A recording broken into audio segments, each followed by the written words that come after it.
or things you found difficult? Or Sleeping is quite a challenge. We're 3 months and at night we sleep really well.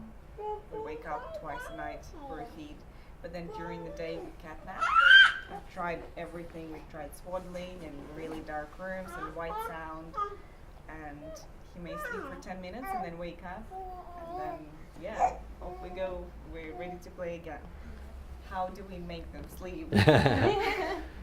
Well, there's a number of different ways you can look at that. First of all, the first thing is to be grateful that he sleeps at night. Yes. Because Very, very grateful. that is, so if we had to change and say, okay, we'll swap for this girl who sleeps beautifully during the day but not at night, no, we'll keep this one. Yeah. So let's be grateful if we've got what we've got first.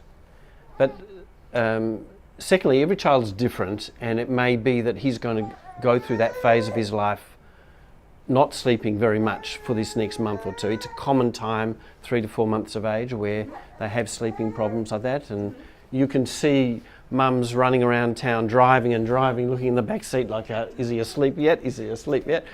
Because we all get desperate for it.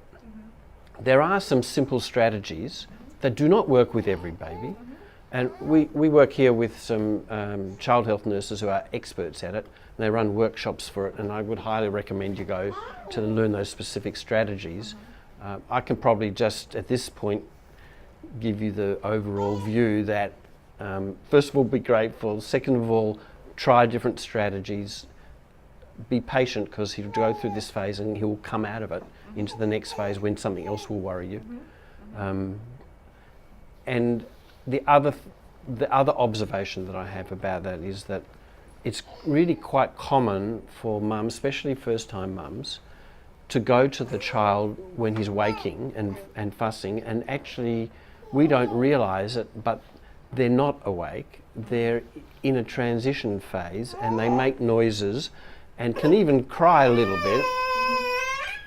Not quite like that, but they cry a little bit. And actually, if you observe them and stay away from them, they go through that phase of a few seconds to a few minutes, and then they'll calm down and get themselves back into sleep.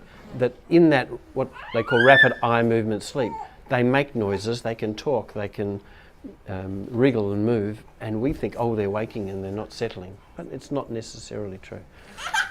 But again, I'd check with my child health nurses, because they will take you personally through all the steps. And she used to be a cat napper. She used to be a maximum 20 minutes, and you get nothing done. But now, 2 hours a day. Better. Yeah, that's right. It was 6 months, so when she went on to solids, it just started to change, and she just started doing it herself. Really? Yeah. Awesome. Gives me hope. Yeah. What you have to understand is that the problem that you have, whatever stage of parenting is temporary. Yeah. Because the problem of a 3-month-old, they don't have that problem when they're 5, 6 months of age. They have another one. And that problem, that problem won't be there when they're 12 months old. And so the whole challenge is to get through each stage, not look at it as a problem, but as a challenge to work out how I can respond to it, maybe more than as a problem to fix. Okay, so we talk about toilet training?